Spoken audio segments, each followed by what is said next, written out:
Panoorin natin 'to, mag-comment tayo, magsinungaling na naman 'to si Bangag.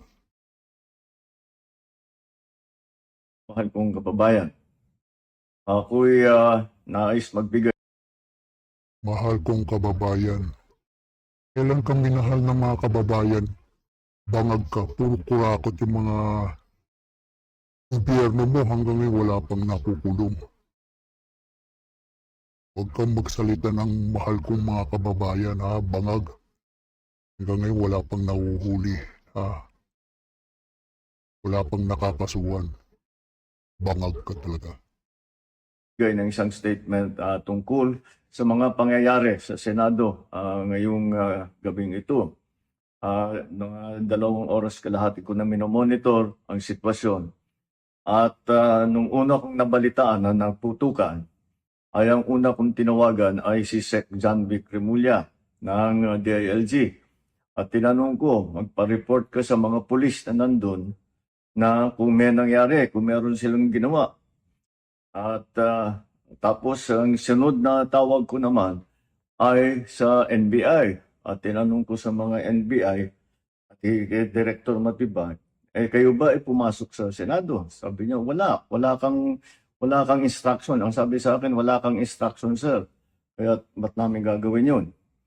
Kaya masasabi ko sa ating mga kababayan, yung nakikita po ninyo na naka-uniforme sa loob sa mga sa news, ang mga naka-uniforme doon, 2 klase, yung PNP, police, na naka-duty sa Senado. Nandoon sila para bantayan ng Senado, para mag-crowd control, para mag-secure ang Senado.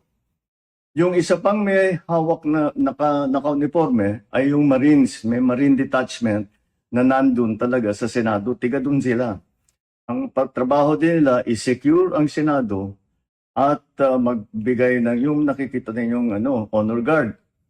Yan lang ang sundalo o pulis na nasa loob, tiga doon ang nandun. Yung isa pang nakita ninyong grupo na kasibilyan at may hawak ng mga mahaba, mga usayon, yun naman sa Sergeant at Arms ng Senado.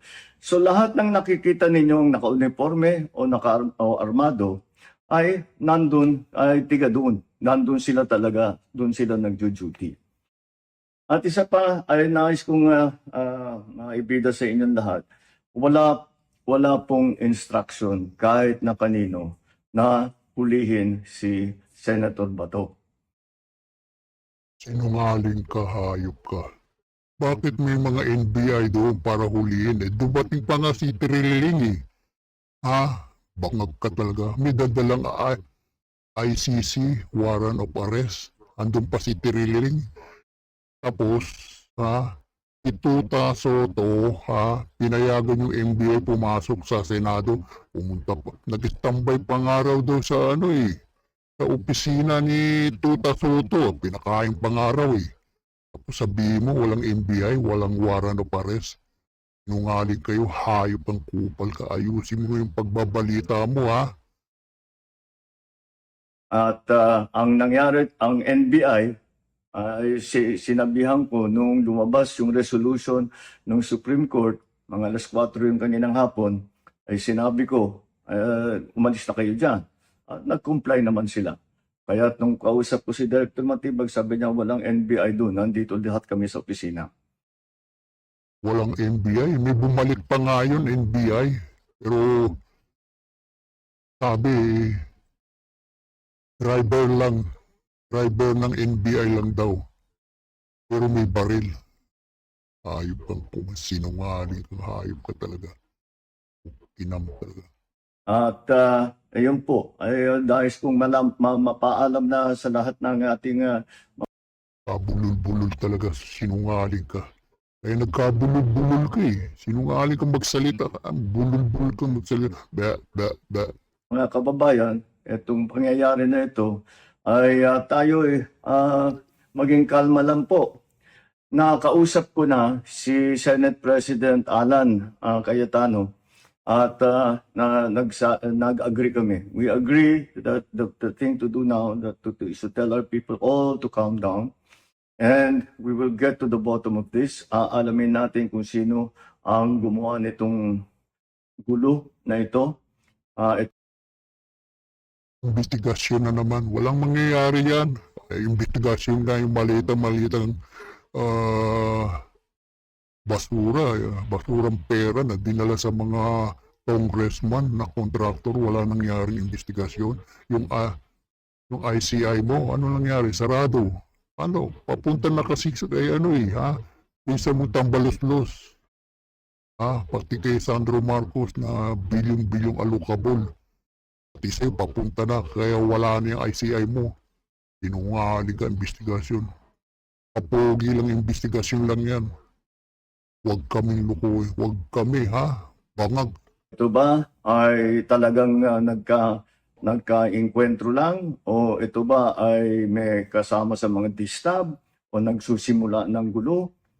Kailangan po natin malaman yan. Kaya mag-iimbestiga sabay ang Senado at saka ang PNP tungkol dito.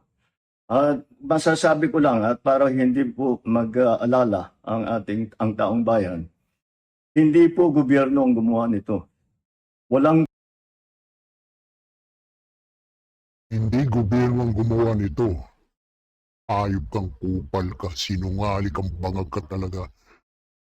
Andun yung mga NBI, may mga pulis-pulis pa para arestuhin si Bato. Kaya nagkagulo, nagkabarilan. Hindi gobyerno, ayop ka. Kupal ka talaga Inam mo talaga. O dito na tayo. High blood na naman ako. Dito tayo kay kupal na matibag nitong hayop. Isa pa itong sinungaling itong hayop nito Kupal talaga Well, unang-una po, sila yung nandoon. Matibag. Dialogue ni Yusek Claria una-una. Hayop ang kupal. Talagang huwag mong agawan yung dialogue ni Yusek Claire. Una-una. Baka susunod yan, pinagmimitingan. Hayop kang matibag. Una-una, dialogue ni Yusek Claire yan.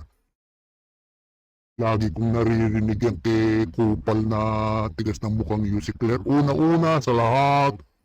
O naman, una-una sa lahat din. Hayop ka. Wala na ba kayo ibang dialogue? Ina mo talaga.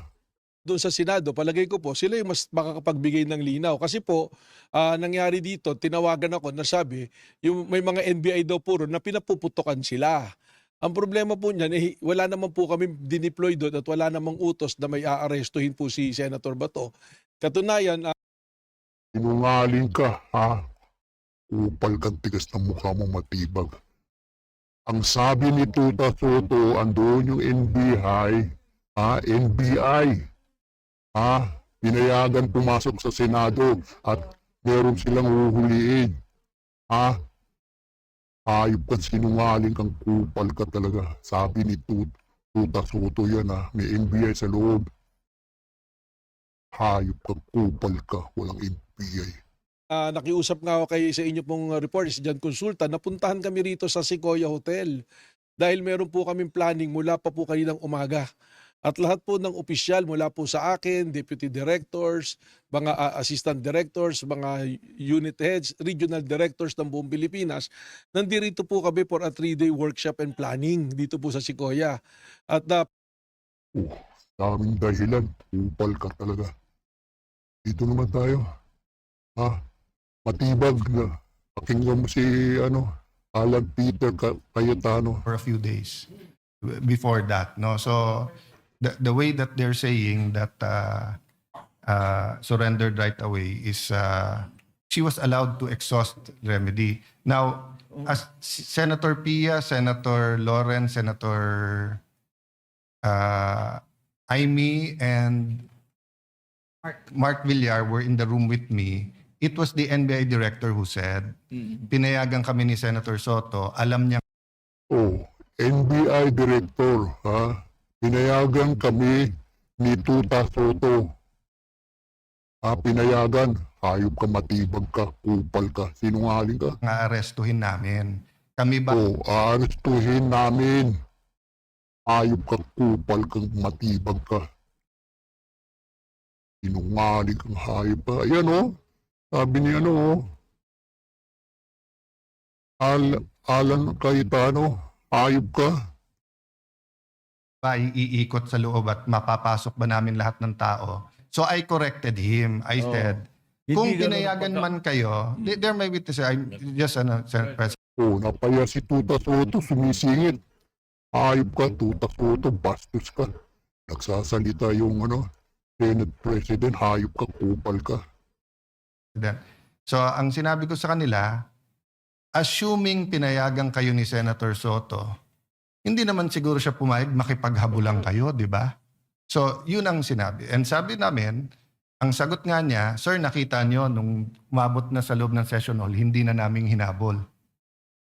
O, Matibag, narinig mo ba? Pinayagan ni Tuta Soto yung NBI tapos mag-ikot-ikot. Ha? Hayop ka, walang NBI sa loob. Pinayagan na arestuhin. Iba to, hayop ka, kupal ka, matibag ka. Ina mo talaga, sinungaling ka. Hybrid na naman ako talaga itong mga sinungaling tong hayop. Pinaiikot.